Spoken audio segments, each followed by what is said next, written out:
Hey friends, I want to warn you about a phishing attack that's circulating. The emails look like they come from the US Department of Labor and they invite you to bid on government projects, but the emails are fake and they're designed to steal your account credentials. This is according to Inky, who reported the attack. The emails look official. The sender address looks like it comes from dol.gov. The email has an attached PDF document which looks legit.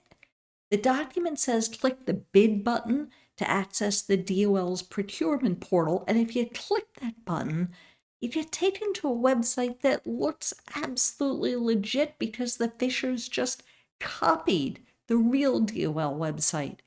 The only difference is that the malicious website has this red click here to bid button at the bottom. And if you click on the button, you're prompted to sign in. And if you do, they've now stolen your credentials.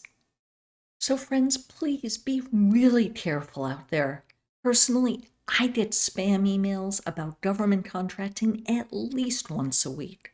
So please stay vigilant, stay safe, and thanks for joining me. See you next time.